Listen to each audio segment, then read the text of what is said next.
Much is made of the formation of Image Comics in the 1990s.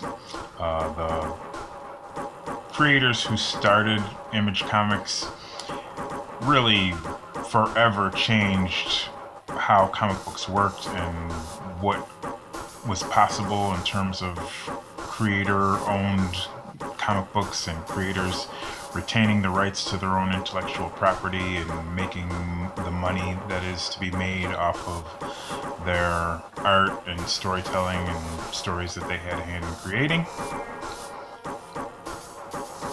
Much is made of that, and rightly so, but a lot less is made of what happened some 10 years prior to that, which was a comic book artist, Mr. John Byrne, becoming so beloved and attracting such a huge fan following, being such a competent, capable storyteller, that he was able to get Marvel Comics, the biggest and coolest comic book company of the day, to give him his very own monthly title with nearly complete creative control over it.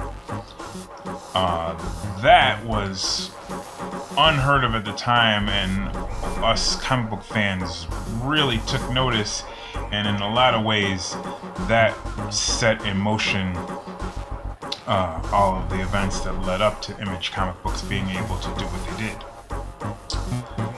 The comic books themselves, this monthly title was called Alpha Flight, and Alpha Flight issues 1 through 12, and I would say even issues 1 through 20 or thereabouts, is just so good.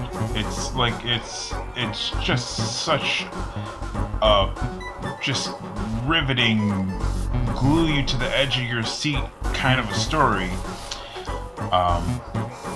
Recently I started selling my comic book collection, and I had to set aside what are the things that I just absolutely have to keep, and the very first things that I threw into my personal collection of I had to pry these out of my dead cold hands was just my Alpha Flight run.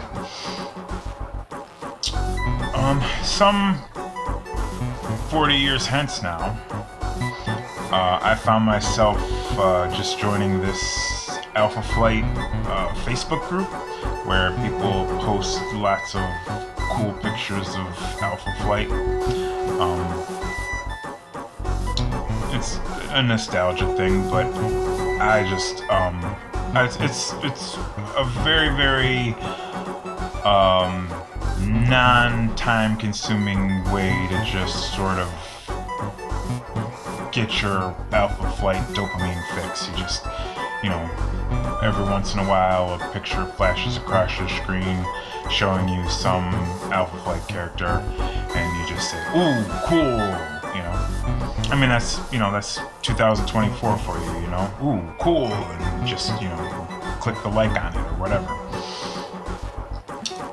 I got to thinking, I was like,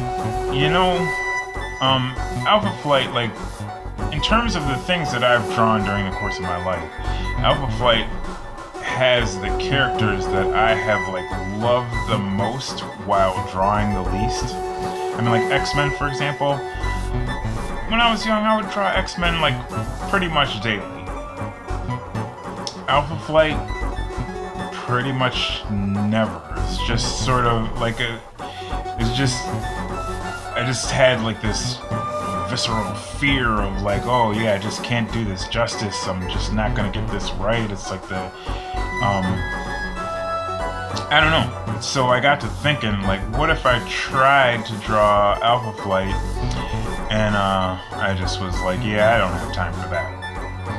And then I thought, whoa, I betcha that there is some inked John Byrne picture of Alpha Flight out there on the internet somewhere that I could just grab it and color it. That probably wouldn't take very long, right? So I went out on the internet and started looking for a John Byrne inked picture of Alpha Flight that struck my attention or something. And before I found, when you type it into the search engine, sure, a lot of them come up, but like at the same time that popped up, this black and white image from Tom Grummett popped up, which was something that I had never in my lifetime seen before. Just a very, very, very dynamic action pose with the characters of Alpha Flight just as we remember them from the 80s, sort of. I guess this is from 2011, some kind of I've been away from comic books for a bit, and whatever was going on in 2011, I had a brand new daughter at the time. I wasn't really thinking about comic books or Alpha Flight or anything. I was thinking about how do I be a new parent and still have time to be in a band and do some of the other things that 2011 was about for me. But anyway, I found this picture and I was like, yes, this is what I want to color. Yeah, this is me just sort of having at it. Tons and tons of air. This is what happens when you just sort of rush it. This is what I would call a rush job, because I don't have a ton of time to dedicate to this, and moreover, I haven't colored anything in quite a while. Very grateful to GIMP for existing, so that I even have access to digital coloring like this, but it's been a while since I fired up GIMP for doing any coloring. And also, even though my family has done their level best to get me one of those pencils where you can just sort of pencil on the screen and go a lot faster, my touchscreen on my laptop broke, and before I ever got the chance to really figure out my pencil. So this coloring job was done 100% on my laptop trackpad, and I also wasn't able to get my brushes working in GIMP like I used to be able to. I didn't have time to sit down and figure that out either, so the vast majority of this was done on the trackpad with the round brush. Just is what it is. Definitely could have been way better, some different circumstances, but it is what it is.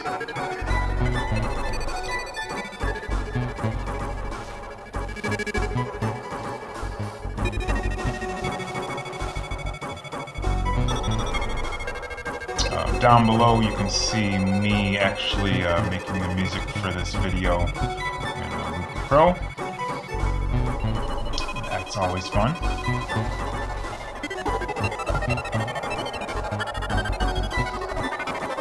I made a big error in actually shaded Guardian on my flat color layer, so now I'm having to go manually select him for the purposes of making this sort of gravimetric field that I wanted to put around him, that I've seen in the comic books sometimes. Trying to make it so that it's present, but not so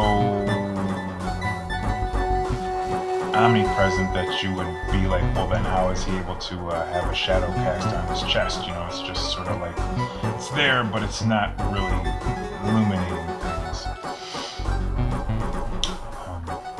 I don't know. In terms of a final grade, I can say I can tell that this is definitely a rush job, but it came out decent. Guardian and Aurora here, pretty good.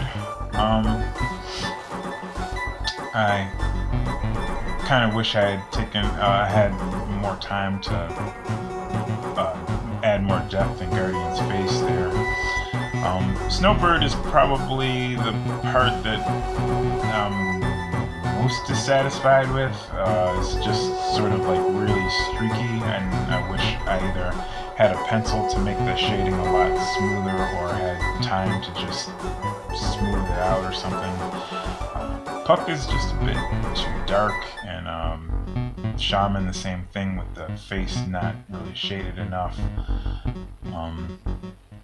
Northstar and Marina, I kind of wish I had taken Marina a little lighter, back to her more true to the comic book kind of color. And Sasquach could definitely use a whole lot more fur and things like that. But all in all, thank you very much to Tom Grummett for drawing this awesome piece of art. And I had a lot of fun coloring it. Thank you for watching this video. Please do leave a like on the way out. Peace and love.